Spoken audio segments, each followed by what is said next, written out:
Korean culture centre में चल रही ग्रुप प्रदर्शनी की, जिसमें भाग लेने वाले राष्ट्रीय व अंतर्राष्ट्रीय कलाकार इसमें शामिल हैं।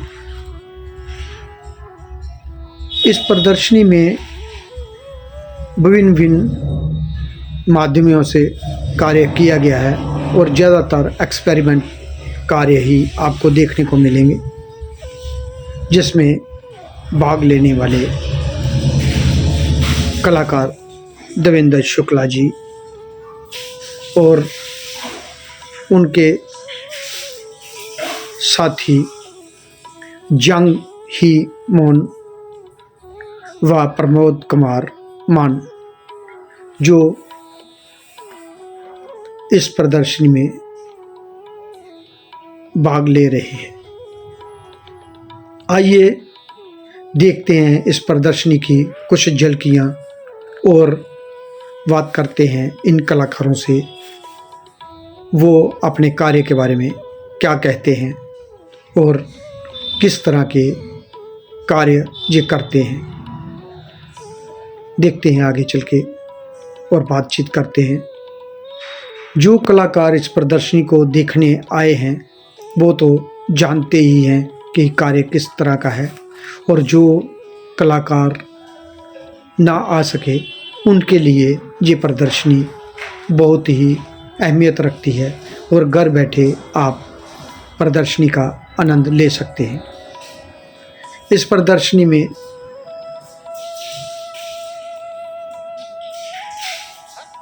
कई कलाकार व राइटर, साहित्यकार और कई कला प्रेमी देखने को आए और कई कोरियन कलाकार व कला प्रेमी भी इस प्रदर्शनी में आनंद पूर्व कार्य देखते रहे और कला का अनुभव किया। इस कला प्रदर्शनी में विभिन्न माध्यमों से और विभिन्न मीडियम से कार्य कलाकारों ने किया और कई दिल्ली के महान हस्तियां भी इसमें शिरकत करती नज़र आई और कई कोरियन कलाकार व कला प्रेमी भी प्रदर्शनी में दिखे और उनके अलग अलग नज़रिए से उन्होंने प्रश्न किए और देवेंद्र शुक्ला जी ने बहुत ही सरलता से उन सब के जवाब देने का प्रयत्न किया।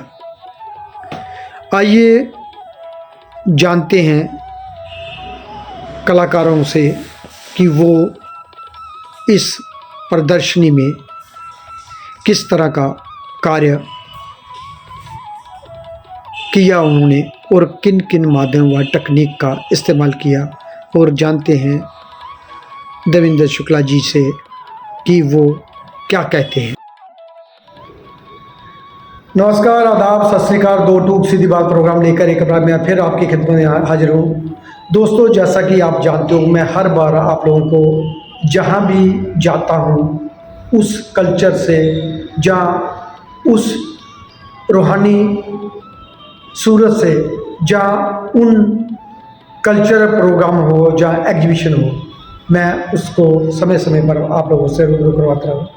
आज मैं इस वक्त कोरियन आर्ट सेंटर में आया हूँ, जहाँ देवेंद्र शुक्ला जी, जंग ही मून और प्रमोद मान का शो चल रहा है।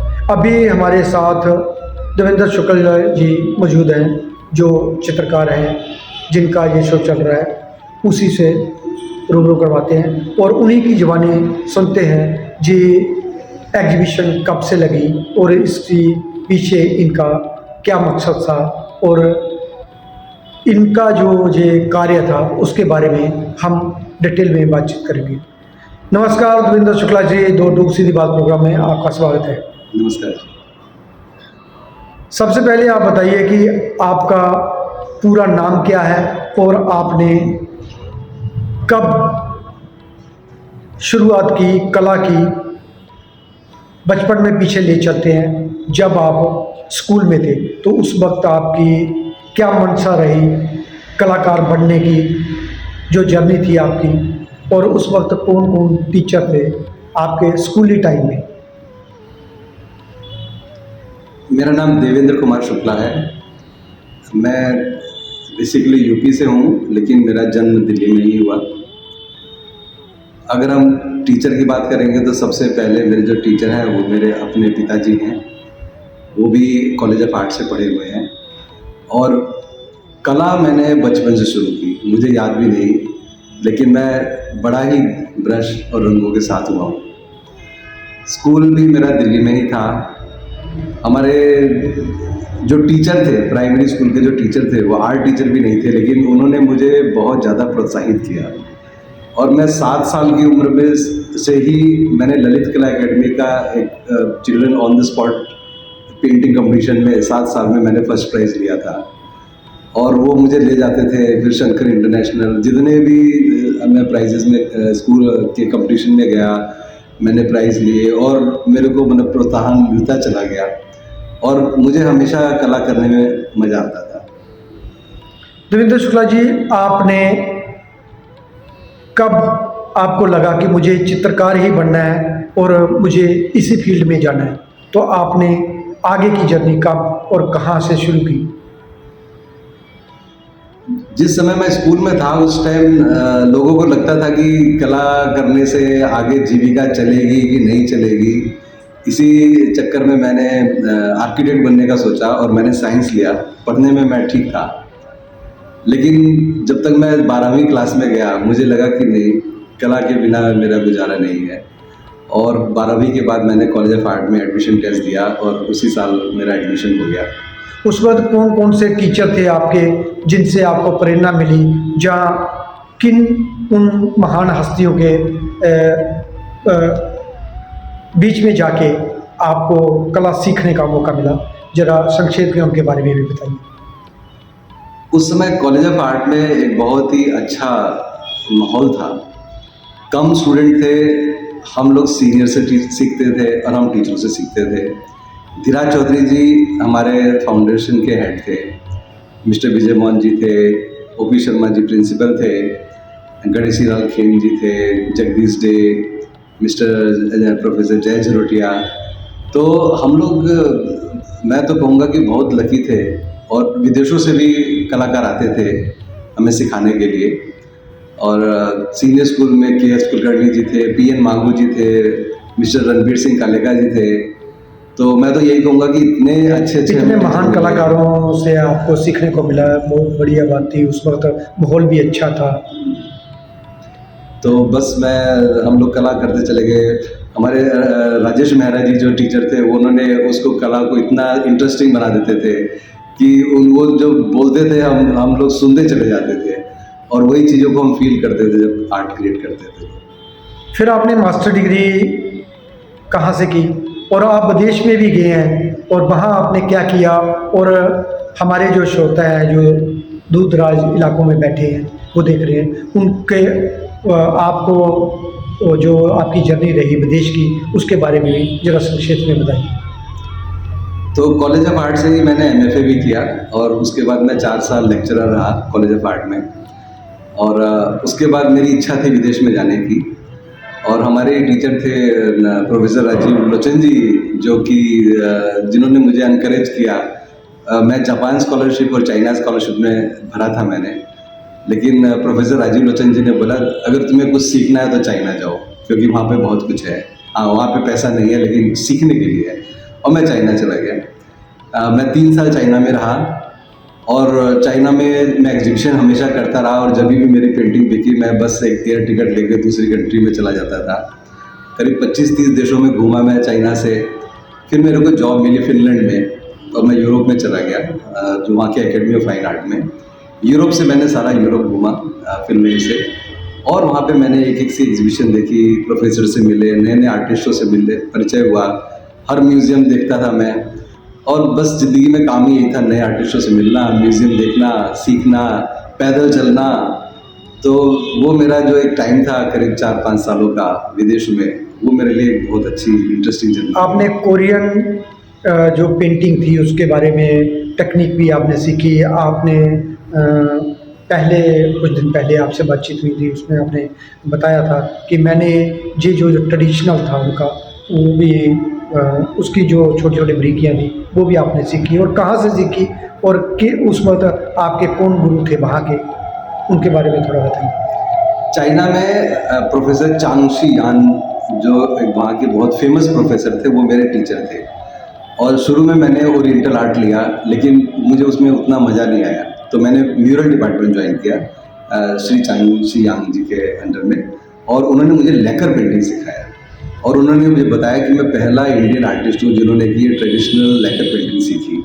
और चाइना टीवी ने मेरे ऊपर एक फिल्म भी बनाई मेरे लाइफ के ऊपर। और मुझे चाइना में बहुत नई चीज़ सीखने को मिली। मैंने सेरामिक सीखा, बड़े म्यूरल कैसे बनाने हैं, पेंटिंग कैसे बनानी है।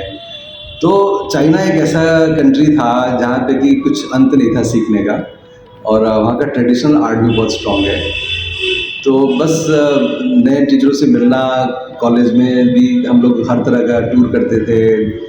ओरिएंटल पेंटिंग भी सीखा मैंने, कैलीग्राफी भी सीखा, जो मुझे मौका मिला सीखता चला गया और लोगों से मिला मैं। देवेंद्र शुक्ला जी, आप किस विषय को लेके अपना कार्य करते रहे, और कौन कौन सा माध्यम व तकनीक उसमें इस्तेमाल करते हैं, ज़रा संक्षेप में बताइए। असल में मैं पेंटिंग पहले सोच के करता था, लेकिन उसके बाद मुझे लगा कि सोचने में मेरी ओरिजिनल एक्सप्रेशन नहीं होती, तो मैंने सबकॉन्शियस से काम करना शुरू किया। और फिर मेरे को लगा कि पेंटिंग एक मेरे लिए स्पिरिचुअल एक्सपीरियंस है, आध्यात्मिक तजुर्बा है। और उसमें मेरे सपने, मेरी इच्छाएं, और जो जो फॉर्म मेरे को नज़र आते थे कैनवस पे, उसमें मुझे बहुत मज़ा आता था। ह्यूमन स्टडी मेरा हमेशा से एक क्रेज़ रहा है कि ह्यूमन कैसे एक्शन करता है, ह्यूमन कैसे दौड़ता है, डांस करता है। तो पहले मैं लाइफ स्टडी बहुत किया कॉलेज टाइम में, उसके बाद ये ह्यूमन स्टडी मेरे कैनवसेस में आने लग गया एक अपने क्रिएटिव फॉर्म से। तो शुरू में मैं कुछ एब्स्ट्रैक्ट शेप को लेके ह्यूमन फिगर को मॉडिफाई करता था, लेकिन इस शो में ह्यूमन फिगर इतना ज़्यादा आने लगा, और मैंने उसको सिंप्लीफाई किया और उसको स्टाइलाइज किया, और मैंने मज़ा लिया। तो हर पेंटिंग में ह्यूमन अलग अलग एक्शन में आता गया, और उसका जो रिलेशन था कॉस्मोस के साथ, क्योंकि जैसे हमारे इंडियन फिलॉसफी में बोलते हैं कि इस आदमी का ग्रह ठीक नहीं है, इस आदमी के ग्रह अच्छे हैं। तो ग्रह क्या है, उसको मैं डेप्थ में गया और उसको समझने की कोशिश की, और मुझे लगा कि वाकई में जो प्लैनेट है, जो जो जो नेचर है, उसका एक बहुत बड़ा इम्पैक्ट है ह्यूमन की लाइफ पे। और उस इम्पैक्ट को जब मैं समझने लगा, तो मुझे लगा कि वाकई में नेचर, एनिमल्स, इंसेक्ट्स और ह्यूमन, इतना बढ़िया रिलेशन है उसके बीच में। और वो कलर जो मेरे माइंड से या मेरे दिल से आए, जो मेरी आत्मा से आए, उसको बस खेलता चला गया मैं। आइए देखते हैं इन कलाकारों के द्वारा बनाए गए कार्य की कुछ झलकियाँ इस तरह हैं।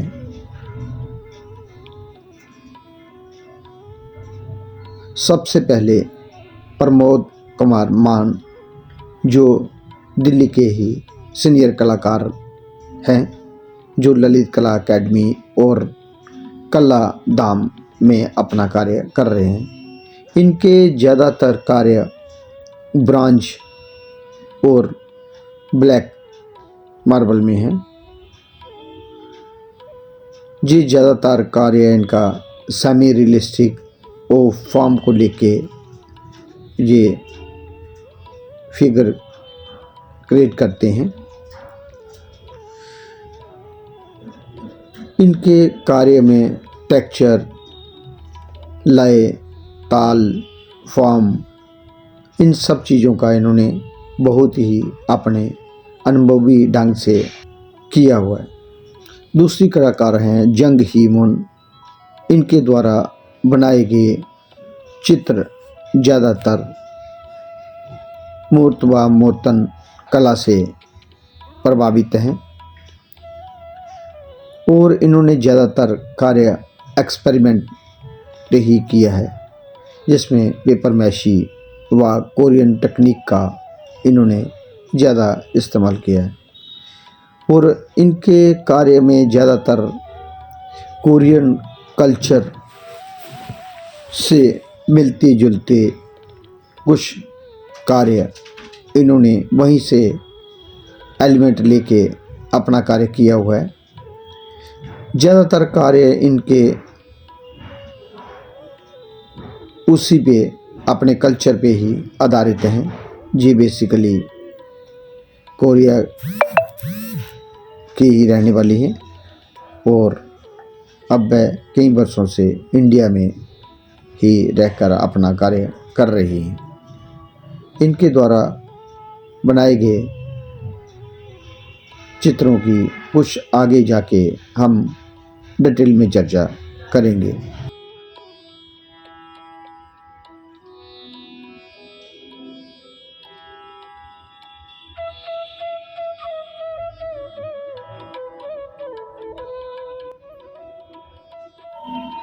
देवेंद्र शुक्ला जी, जी जो आपकी कोरियन आर्ट सेंटर में एग्जीबिशन चल रही है जी, क्या आपकी मंशा रही जहां लगाने में, और किस मीडियम में और कौन कौन सी टेक्निक इसमें इस्तेमाल की, और इनके टाइटल क्या थे, सब्जेक्ट मैटर आपका क्या था, ज़रा इसके बारे में संक्षिप्त में बताइए। तो इस एग्जीबिशन में ह्यूमन का रिलेशन कॉस्मोस के साथ, ये एक मेरा एक मेंटल स्टेज था जो कि मेरे हर कैनवस पे आता गया। अब ये जो मेरी पेंटिंग है इसका टाइटल है डायनेमिक मूव, और इसमें हम देखेंगे कि बहुत सारी एब्स्ट्रैक्ट शेप्स है, ह्यूमन फिगर एक्शन में है, कुछ हिडन है, कुछ क्लियर है, और बहुत सारे रंगों से, टोन से, टेक्सचर से मैंने एक कंपोजिशन के साथ खेला हूँ। इस पेंटिंग को कई बार बनाया, कई बार चेंज किया, और इसके अंदर बहुत सारी लेयर देखने को मिलती है। और मेरी पेंटिंग के अंदर एक रहस्य क्रिएट होता है, और उस रहस्य को मैं हमेशा एंजॉय करता हूँ। तो जिस तरह से इस कैनवस के अंदर मैंने टेक्सचर किया और ह्यूमन शेप्स जो क्लियर है, अनक्लियर है, उसी तरह से मेरे दूसरे कैनवसेस हैं। ये मेरा एक छोटा कैनवस है जिसमें कि मैंने मिडल टोन और डार्क टोन को ज़्यादा यूज़ किया है, और बहुत सारे शेप्स हैं जिसमें कि हम फिगर्स को देखते जाएंगे, वो दिखता जाएगा, क्योंकि बहुत सारे शेप्स को मैं बनाता हूँ और उसको मिटा देता हूँ या उसको फेड कर देता हूँ। तो वो जो फेडेड फिगर है या टोन टेक्सचर है, जो कुछ ज्योमेट्रिकल शेप्स है, वो सब निकल के आता है। लेकिन एक जो मूवमेंट है और एक डिस्ट्रीब्यूशन ऑफ स्पेस है, जिसको मैं बोलता हूँ ब्रीदिंग स्पेस, तो ब्रीदिंग स्पेस का और मूवमेंट और टेक्सचर का जो खेल है वो मेरे पेंटिंग में एक खेल होता है, और उस खेल को कलर्स के साथ, शेप के साथ मैं खेलता हूँ और उसको मैं एंजॉय करता हूँ। और कलर्स भी ऐसे होते हैं कि जो कलर्स को पहले ब्राइट करना, फिर लाइट करना, फिर टोन्स में टेक्सचर क्रिएट करना, मैं एक प्रोसेस को ही एंजॉय करता हूँ। मेरी पेंटिंग में मैं वेट नहीं करता ये फिनिश कब होगी, उसको मिटाना, फिर से बनाना, फिर से चेंज करना, फिर से पूरा मिटा देना, ये जो एक प्रोसेस है वो मेरे लिए एक आर्ट है, और उसी से मेरे को कुछ निकल के आता है। और वो एक पेंटिंग मेरी आत्मा का एक दर्पण है। मैं अपनी आत्मा को अपनी पेंटिंग में देखता हूँ, और ये पेंटिंग मुझे इतनी ज़्यादा एनर्जी जनरेट करती है कि अगर मैं पेंटिंग कर रहा हूँ, मुझे नींद नहीं आती, मुझे पता नहीं चलता कि मुझे भूख लगा है, तो वो पेंटिंग मेरे लिए एनर्जी है, एनर्जी मुझे देता है। जो भी मेरे पास कैनवस है, कभी कभी मैं 3-4 कैनवस एक साथ स्टार्ट कर देता हूँ, तो हर मेंटल स्टेज पेंटिंग में कैप्चर होता है। अब अगर ये पेंटिंग देखें तो इसके अंदर बहुत सारी आपने एलिमेंट इनमें यूज किए हैं, बहुत सारी फिगर, बहुत सारे कलरों का, वाइब्रेंट कलर भी है और वायलेंट कलर भी है। आपने बहुत सारे अलग अलग कलरों में खेला। इसके पीछे आपका क्या रीज़न था? आपने ओवरलैपिंग किया है, कहीं फिगर को आगे किया है, कहीं पीछे किया है, इसके बारे में थोड़ा बताइए। तो स्पेस तब क्रिएट होता है जबकि हम कोई फिगर्स को दूर ले जाते हैं, कोई फिगर को पास ले जाते हैं, किसी में बहुत ज़्यादा डिटेल डालते हैं। कलर्स मैं दिमाग से नहीं प्रयोग कर सकता, कलर्स अपने आप आते हैं।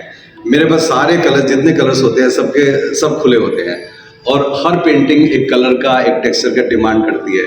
तो पेंटिंग अपने आप में ही बोलती है कि अब उस पेंटिंग को क्या चाहिए, और वो पेंटिंग बनती चली जाती है। जब मैं पेंटिंग स्टार्ट करता हूँ, मेरा लेआउट एक स्टार्टिंग पॉइंट ही होता है, उसके बाद वो पेंटिंग किस तरफ चलती है वो मेरे लिए एक बहुत रहस्यमय स्टोरी ये है। बहुत बड़ी पेंटिंग है आपने, और सबसे बड़ी पेंटिंग है इस शो में, इसके बारे में ज़रा संक्षिप्त में बताइए।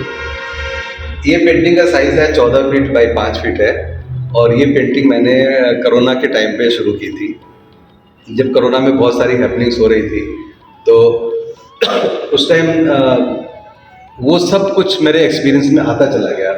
तो सबसे पहले टेक्सचर से आए और मैंने छोटी छोटी फिगर्स बनाए, और एक जो भयानक वाला एक फीलिंग था मेरे मन में, वो मेरी पेंटिंग में आया। और धीरे धीरे जब सिचुएशन ठीक हो गई, तो उसके बाद एक पॉजिटिव एनर्जी इसके अंदर आई।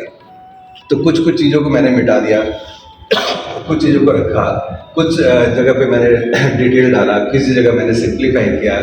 तो इसके अंदर हम देखेंगे तो बहुत सारी मूवमेंट है, और हम फिगर्स और टोन और टेक्सचर को देखते चले जाते हैं। एक बड़ी फिगर है और छोटी फिगर्स है, एनिमल शेप्स हैं, तो कई तरह के एनिमल है इसमें शेप्स हैं। तो देवेंद्र शुक्ला जी, जब आप काम करते हैं, ये कहाँ पर आपने सारा काम किया? अपना स्टूडियो में, आपके कलाधाम में भी है स्टूडियो, आप ललित कला अकेडमी, बिजनेस सेंटर गढ़ी में भी काम करते हैं, तो आप जॉब भी करते हैं, सबको मिला के आप कैसे समय निकालते हैं? हमारे जो दर्शक देख रहे हैं उनके बताइए कि आप लगातार शो भी करते हैं, लगातार काम भी करते हैं, और किन किन जगहों पे आप कैसे काम करते हैं, कैसे मैनेज करते हैं उसको? मेरे लिए आर्ट ही मेरे को एनर्जी देता है। जब मैं जॉब में होता हूँ तो मैं बच्चों को जब सिखाता हूँ, वैसे मैं सीनियर स्कूल लेता हूँ, और जो बच्चे हैं वो बहुत इंटेलिजेंट होते हैं। तो बच्चों को इस तरह से सिखाना कि बच्चे अपने आप को सच्चाई से एक्सप्रेस कर सकें, और बच्चे जब एक्सप्रेस करते हैं तो मुझे भी एनर्जी मिलती है। तो बच्चों को, और ड्राइंग मैं हमेशा करता हूँ, चाहे मैं स्कूल में हूँ, चाहे मैं अपने स्टूडियो में हूँ, चाहे अपने घर में हूँ, स्केच बुक मेरे पास हमेशा होती है। और जो मेरा स्केच बुक है, जो मेरे स्केचेस हैं, वही मेरे लिए एक सोर्स है। और जब भी मुझे मौका मिलता है, मैं कैनवस का टाइम मिलता है, मैं कैनवस में शुरू हो जाता हूँ। ये पेंटिंग्स मिस चांगी मुन की है, जो एक दूसरी आर्टिस्ट है। और मैं अपनी वाइफ से आर्ट कॉलेज में ही मिला, चाइना में। और मेरी वाइफ बहुत सिंसियर आर्टिस्ट है। पहले वो ओरिएंटल आर्ट में पेंटिंग करती थी, उसके बाद उसका काम काफ़ी एब्स्ट्रैक्ट भी हो गया। इंडिया जब वो आई, अभी पिछले 20-22 सालों से वो इंडिया में है, Indian environment, Indian colour, Indian tradition, Indian culture भी उसके ऊपर इन्फ्लुएंस हुआ। और उसके कामों के अंदर कोरियन ट्रेडिशनल प्लस जो उसका एक अपना इंडिविजुअल एक्सपीरियंस है वो भी आया। बहुत एकेडमिक काम करती थी वो, और अभी भी उसके काम के अंदर उसका जो एकेडमिक स्किल है वो बहुत क्लियर नज़र आता है। उसने नेचर में बहुत अच्छे से स्टडी किया है, और उसका ह्यूमन फिगर का स्ट्रेंथ भी बहुत अच्छा है। तो इनका जो कलर पैलेट है वो कोरियन ट्रेडिशनल आर्ट की तरह है। इसमें कुछ उन्होंने ट्रेडिशनल इमेज भी यूज़ किया है, और कुछ कलरों से और कुछ फॉर्म से भी इन्होंने काम किया है। ये जो एक पेंटिंग है, यहाँ पे इन्होंने कुछ कोरियन ट्रेडिशनल चीज़ों का मोल्ड लिया है पेपर मैशी में, और कुछ डेकोरेटिव क्वालिटी और सिंप्लीफाई कलर से और सिल्वर फॉइल, गोल्डन फॉइल से इन्होंने काम किया है कोलाज करके। ये जो पेंटिंग है, इसमें इन्होंने ट्रेडिशनल वॉश पेंटिंग का यूज़ किया है, और राइस पेपर को लगाया है कैनवस के साथ। और ये इनका ट्रेडिशनल कोरियन बिल्डिंग है, और वहाँ के बर्ड्स हैं, तो उसको एक एब्स्ट्रैक्ट पेंटिंग बनाई है। प्लस उसके अंदर जो इनका ब्रश का रेंडरिंग है, तो इनके ब्रश को स्ट्रोक्स चलाने का इनका एक स्ट्रेंथ है, जो कि इनको अपने देश के ट्रेडिशन से मिला है। और ये पेंटिंग काफ़ी एब्स्ट्रैक्ट है, जिसमें कि इन्होंने राइस पेपर से कुछ कोलाज किया है और कलर वॉश करके टेक्सचर लिया है।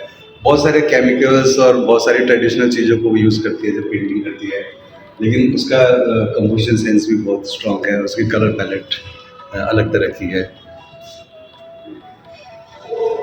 दोस्तों, ये था जन ही मौन का कार्य जो देवेंद्र शुक्ला जी ने बहुत ही सिंपल तरीके से बताया उसके बारे में। और अभी जानते हैं कि ये लगातार काम कर रहे हैं। एक इनकी इंस्टॉलेशन है, अभी वहीं पे ले चलते हैं आपको और देखते हैं, उसके बारे में भी बात करते हैं। इंस्टॉलेशन यानी स्थापना, अधिष्ठापन, प्रतिष्ठापन।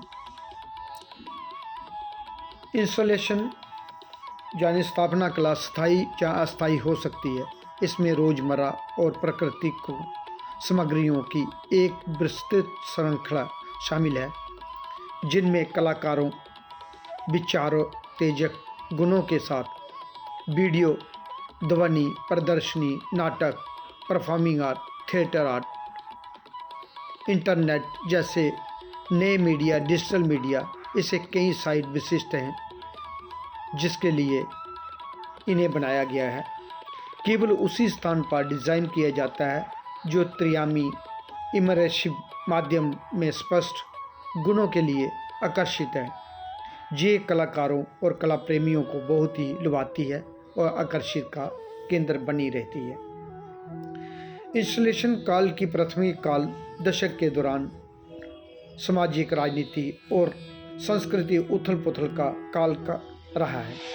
इंस्टॉलेशन कला 1960 और 70 के दशक में प्रमुखता में आई, लेकिन इसकी जड़ें पहले के कलाकारों जैसे मार्सेल ड्यूचैम्प, मार्कल ब्रोथर्स, जिन्हें इंस्टॉलेशन का फादर भी कहा जाता है, कई कर्ट सिल्वस्टर्स और शुरुआती गैर पश्चिमी इंस्टॉलेशन कला 1954 जापान के गुटाई समूह द्वारा आयोजित कार्यक्रम शामिल हैं, जिनमें एलन कैप्रो जैसे अमेरिकी इंस्टॉलेशन अद्भुतों का प्रभावित किया और वुल्फ बेस्तेल इत्यादि शामिल हैं। भारत की बात करें तो ये सदियों पुरानी परंपरा है हमारी।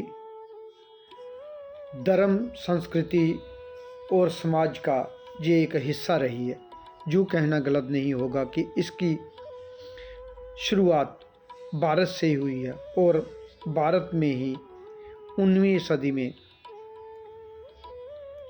बंगाल में द्विवेंदु और शुभेंदु ने इंस्टॉलेशन नाम से शुरुआती की थी।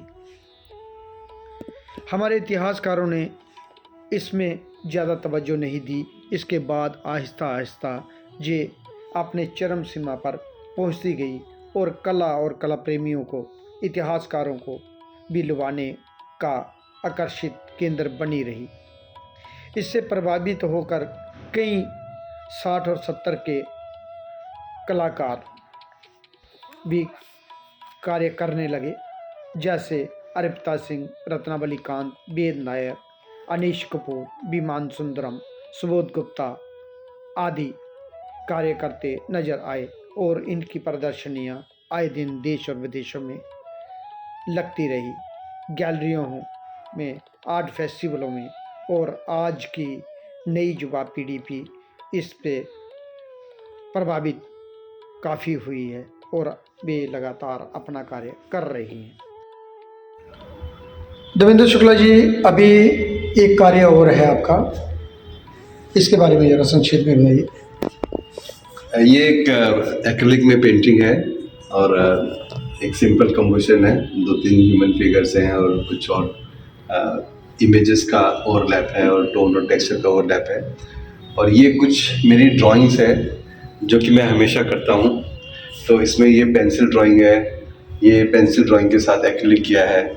और इसमें मेरे को बहुत सारी इमेजेस, अगर आप देखेंगे तो इसमें बहुत सारी हिडन इमेजेस हैं और सिंप्लीफाइड एब्स्ट्रैक्ट शेप्स है जो कि ह्यूमन, एनिमल या किसी भी सामान से, किसी भी वस्तु से या लैंडस्केप से मिल के बनी हुई होती है। और ये ड्राइंग करते करते ही मेरे को पेंटिंग करने का इंस्पिरेशन मिलता है। तो ड्राइंग मेरे लिए एक बहुत ही कंटिन्यूस प्रोसेस है जो कि मेरे को पेंटिंग के लिए मजबूर करता है, प्रेरित करता है मेरे को। जी, एक कार्य और है, ये मिस चांगी मुन का काम है।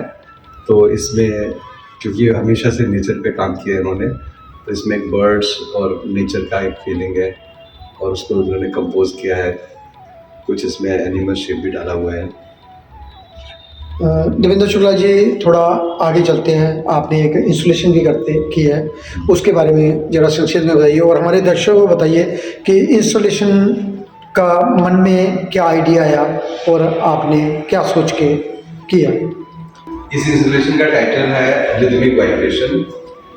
रिदमिक वाइब्रेशन इस इंस्टॉलेशन का टाइटल है। मुझे कौन से मीडियम में आया और क्या सोच के आपने बनाया, और इसमें क्या क्या दर्शाना चाहते हैं आप, जरा संक्षेप में बताइए। तो इस इंस्टॉलेशन का मेन आइडिया मेरे स्केचेस से आया। तो इसके अंदर एक मैंने वीडियो कंपोज किया है जो कि मेरी स्केचबुक में से निकली हुई कुछ ड्राइंग्स हैं, और वही ड्राइंग्स मेरा एक एक्सपीरियंस है। तो जब मैंने सोचा कि इस डार्क रूम को मुझे इंस्टॉलेशन करना है, तो मैं बिल्कुल ब्लैंक माइंड से इसमें आया, और ये सारे इमेजेस मैंने इस गैलरी में ही बनाए हैं। तो ये एक्रिलिक शीट्स के कुछ एब्स्ट्रैक्ट शेप काट के मैंने इसमें अलग अलग इमेज अपने सबकॉन्शियस माइंड से बनाए, और उसका शेडो हमारे वाइट वॉल पे आ रहा है। तो ये जो भी फॉर्म मैंने एक साथ कंपोज किया है या जो ड्राइंग बनाई है, वो मेरा कैनवस एक वॉल है जो कि शेडो मेरे लिए आर्ट होता है। और कुछ मैंने नीचे आपने ये कौन से मीडियम में किया है? ये मेरी स्केचबुक की ड्राइंग है जिसको कि मेटल वायर से वेल्ड करके बनाया गया है, और एब्स्ट्रैक्ट ड्राइंग है, लेकिन इसके अंदर हम देखेंगे तो बहुत सारे ह्यूमन फॉर्म्स, हाथ, बिल्डिंग या एनिमल शेप नजर आते हैं, लेकिन उसको हमने सिंपलीफाई करके बनाया है। और इसको मैंने एक मिरर इमेज के ऊपर रखा है, जिससे कि इस ड्राइंग की इमेज भी वॉल पे शेडो आ रही है। तो ये पूरा कंपोजिशन जो है वो एक मेरे अंदर की वाइब्रेशंस, और इसको मैंने बहुत ही सबकॉन्शियस माइंड से बनाया है। इसमें ज़्यादा मैंने सोचा नहीं है, ना ही मैंने इसके अंदर कोई बड़ा थॉट प्रोसेस डाला हुआ है। तो एक बच्चों जैसी इमेज इसके अंदर आई है, इसके अंदर एक्रिलिक शीट्स का रिफ्लेक्शंस आया है, इसमें नीचे भी इंस्टॉलेशन नज़र आता है, दीवार पे भी दिखता है, और इस रूम में एक फ्रंट में भी मैंने ये अपनी ड्राइंग को मेटल वायर में वेल्ड करके डाला हुआ है। एक पेंटिंग जो कि बहुत लाइट कलर में है। तो ये एक कॉम्बिनेशन लाइट का, एक्रिलिक शीट का, कलर्स का और फॉर्म का। तो इस डार्क रूम में मैंने इन सब चीज़ों को एक साथ प्ले किया है, और ये एक दूसरे को जब हम ओवरलैप करके देखते हैं तो हमेशा जैसे जैसे हम मूव करते हैं वैसे वैसे हमें एक नए कॉम्बिनेशन दिखते हैं। तो जैसे कैनवस के अंदर एक लिमिटेशन है कि आप एक पेंटिंग बना देते हो और उसी पेंटिंग को बार बार दिखता है, लेकिन ये एक मूविंग कैनवस है। तो अगर हम इस तरफ से उस तरफ जाएंगे तो आपको अलग अलग कॉम्बिनेशन, अलग अलग फॉर्म दिखते चले जाएंगे। कहीं पे मैंने बहुत बहुत छोटे से फिगर भी डाल दिए हैं, कहीं पे बड़ी फिगर डाली है, कहीं पे एकदम सिंपलीफाइड शेप डाले हैं, कहीं पे वायर की ड्राइंग्स हैं। तो इन सब शेप्स को मैंने फील किया है। कहीं पे बहुत डिस्टॉर्टेड फॉर्म है, जैसे इसके लेग्स बहुत लंबे हो गए, या दो फिगर आपस में खिल रही है, या एक डिस्टॉर्टेड फॉर्म है, या कोई एनिमल शेप है, या फिर रोप है। तो इस तरह से जो भी इमेज मेरे कॉन्शियस से आता गया, तो मैं कलर्स और टेक्सचर को कंबाइन करके बना रहा। तो इधर आपने एक वीडियो इंस्टॉलेशन चला रहे हैं जी, क्या है इसके बारे में विजन? तो ये मेरा एक स्केचबुक है। स्केचबुक में से सारे इमेजेस को लेके इसको एक एनिमेशन स्टाइल में इसको, तो जो इसके ड्राइंग्स का ओवरलैप, मूवमेंट, साउंड और जो रिदम है वो भी इस इंस्टॉलेशन के रिलेशन में है। तो जब इस इंस्टॉलेशन पे मैं काम कर रहा था तो मैंने इस वीडियो को भी चला कर रखा, क्योंकि मेरे को एक एक्सपीरियंस करना था कि इस पूरे कमरे में एक मेरी ड्राइंग, मेरा कलर, मेरे फॉर्म, शेडोज, लाइट, ये सब किस तरह से रिएक्ट करते हैं। तो उसको मैंने यही पे बना के उसको फील किया, उसको एंजॉय किया। देवेंद्र शुक्ला जी, ये शो आपका कब तक चलेगा और उसके बारे में ज़रा बताइए। ये शो हमारा 13 दिसंबर 2023 को शुरू हुआ था, और अभी इस शो को कल तक ये शो खुला हुआ है, अभी तक। और अगर कोई आसपास में है तो आप ये इस शो को देख सकते हैं।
नई पीढ़ी को मैं ये बोलना चाहूँगा कि अपनी कला के साथ एक बहुत ही खूबसूरत रिलेशन रखें, उसके साथ सच्चाई ज़रूरी है। और सच्चाई का मतलब ये है कि आपकी जो भी फीलिंग्स है, आप जो भी बनाना चाहते हैं, उसको दिल से बनाइए, मन लगा के कीजिए।